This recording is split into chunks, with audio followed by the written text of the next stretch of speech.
Welcome to my first ever end of year reading wrap-up video. Can you believe we're entering 2026 next week?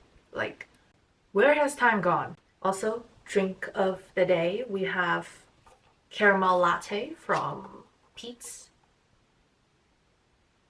So in 2025, I read 45 books, which is actually 5 books away from my reading goal. I'm not disappointed though. I have never read this many books in a year before, so I'm actually quite proud of myself, especially when I had to deal with A-levels for the first half of the year and then university applications for like 2 further months. But without further ado, let's get into this wrap-up video. This video will be split into 3 parts: book series, rereads, standalone or first book of a series, and finally highlights of the year. By the way, the reason why my bookshelves are low-key empty is because A, I've donated some of my books already, and also I've already packed away some for university.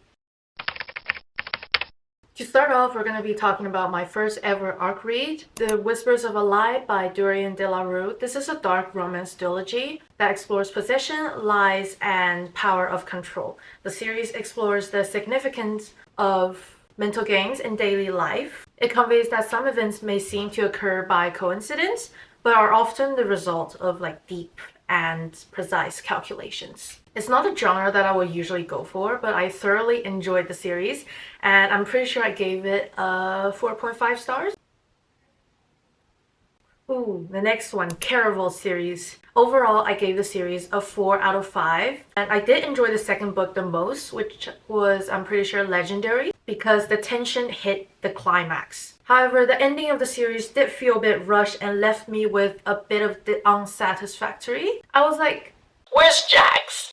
Yes, I was not focused on the other two MMC. I was like, where's Jack? But thankfully, the story did not end, and so comes Once Upon a Broken Heart. I did read the novella, Spectacular, and it was a very cute holiday read, even though I read it in the summer. But it was a good escape from reality and A-levels, obviously. And since we finished talking about the Caraval series, of course we're going to be moving on to the Once Upon a Broken Heart series. It was probably one of my favorite series of the year, and I was so relieved to know that the tale of Prince of Hearts did not end at Caraval. My favorite book of this series was the second book, The Ballad of Never After, and the cliffhanger.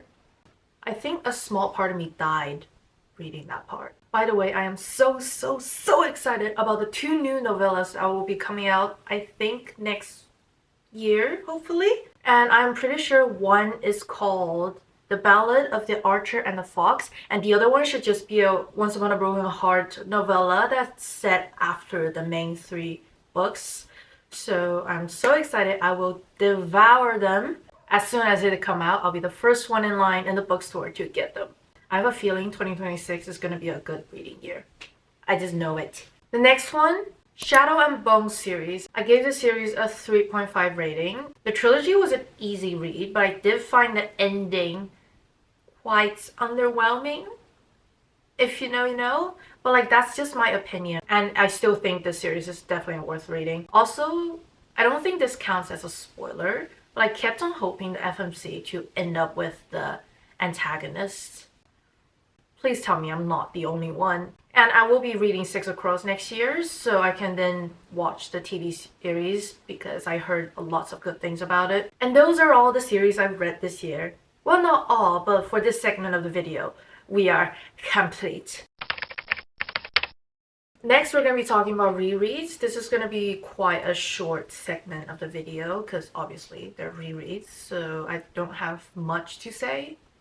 I'm just gonna tell you. The 2 series I reread this year were Shatter Me series and the Empyrean series. I read Shatter Me because obviously the first book of the spin-off series, Watch Me, came out in April, and I just wanted to re-enter the world and refresh my memory of what had happened.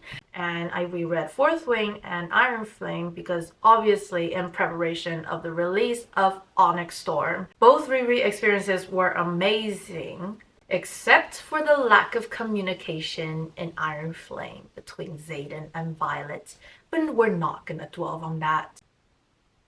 Oh, that triggered me so much, but again, I love the series, so I can deal with that little part. For For standalones or first book of the series, we're gonna start with Beautiful Venom. This is my first ever Rena Kent read, and honestly, it took me a while to adapt to the intensity of this dark romance. But it was an amazing read. I need this type of books once in a while. Not every day, but like once in a few months probably. So I already downloaded the second book of this interconnected series, which is I'm pretty sure it's called Sweet Venom. I'll either read it in January or February, so around the time when I start university. Warning though, if you're new to dark romance, do not start with this book. I obviously did not listen, and when it hit me like a truck. So listen. The Last War We Ever Fought. This novella was recommended by my favorite study tuber, Faye. I enjoyed it thoroughly. Wendy Heise's writing is very similar to Sarah J. Maas's, except she uses more advanced language and vocabulary. So if you're a fan of Sarah J. Maas, you should definitely give this book a go. Next we have Phantasma. I gave this a 5-star. It was just so amazing. And I honestly didn't have that much high of expectations. I don't know why. It just didn't feel like it would be an amazing book. I thought it would just be a mediocre book. But no, it was amazing.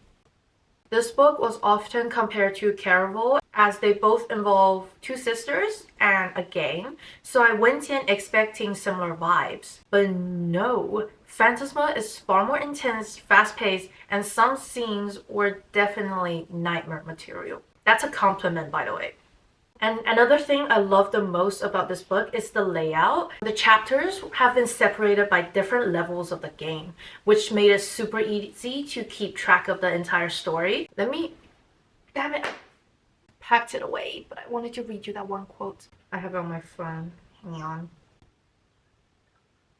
In a different life, in a fair one, I would have kept you until my eternal soul withered away to dust. If that didn't convince you to read it, I don't know what will. Ooh, next we have House of Hollow. My friend Joy gave this standalone to me and it was amazing. It was another 5-star read. We're doing pretty good for 2025. I think I didn't give like extremely low rating to any of the books I read. So House of Hollow was a very unique thriller, dark fantasy standalone, and it's very different from all the other fantasy novels I've read by far. The tension was high throughout the entire book, and the plot twists were all mind-blowing. Crystal Sutherland mentioned a place called the Halfway, which is the place between the land of living and the land of death, and she described it vividly.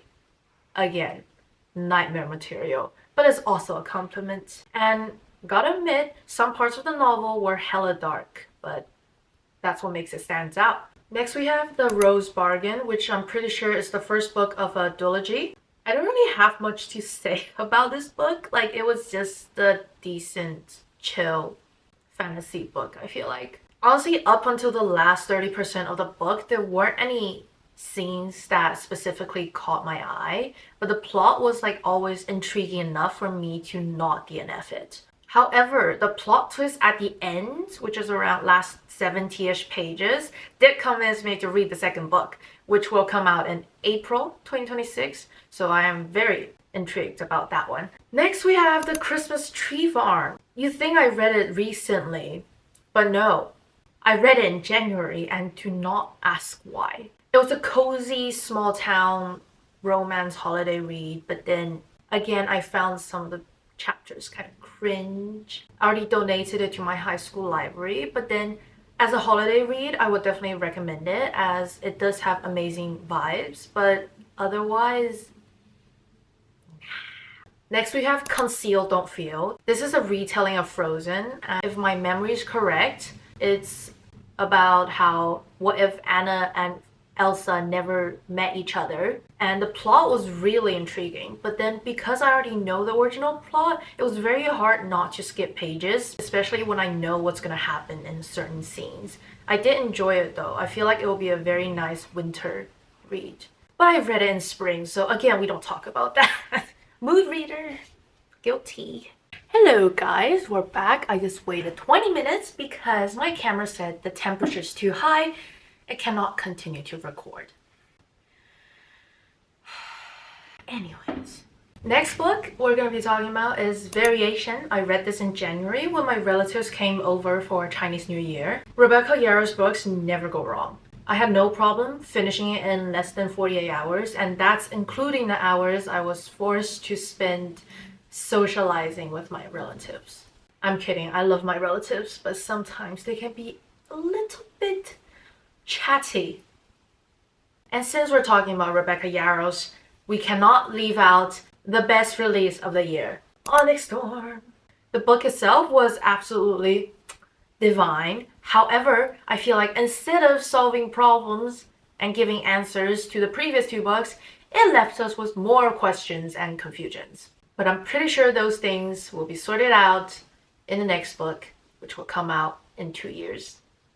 But I'm not too worried. Rebecca Yarros needs her break. So, the cliffhanger though, it almost killed me. I just realized my llama has been lopsided this entire time. I am so sorry, llama. Next book is Catabasis. It's also my first ever RF Quan read, and to be honest, I almost DNF'd it about 30% in, but I forced myself to push through, and I'm so glad I did. Otherwise, I would have missed out on this beauty. Her writing is absolutely phenomenal, and she included Chinese culture throughout the entire book, especially when she was describing the levels of hell. This allowed me to have a deeper connection with the story, as I feel the sense of familiarity as a Chinese person, and I would definitely read more of her books in the future. One thing though, reading her books make me feel so dumb. I feel like my IQ's too low to understand her writing sometimes, but that's on me, not her. So next we have Rules for Vanishing. If you ever decide to read this book, ask yourself this question. How can you be sure you can always trust your memories? This book is not only about a ghost haunting road in the darkness of the woods, it's a psychological thriller with elements of betrayal, selfishness, and self-doubt. It was an amazing read. I gave it a 5 stars. It surprises you with mind-blowing plot twists when you least expect them.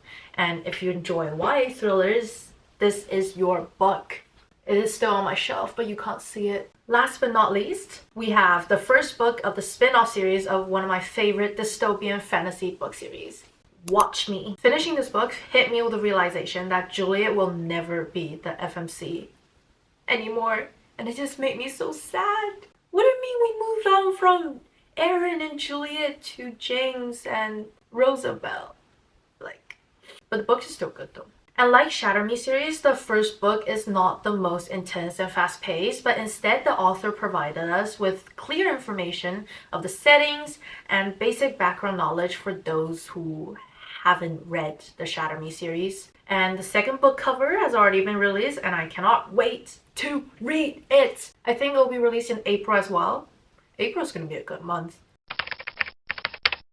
For highlights of the year, it belongs to no other than Throne of Glass series. I knew it would be good, I just didn't know it would be that good. I still think about it to this day, and every time I see a reel or a post about it, my heart just breaks for it over and over again.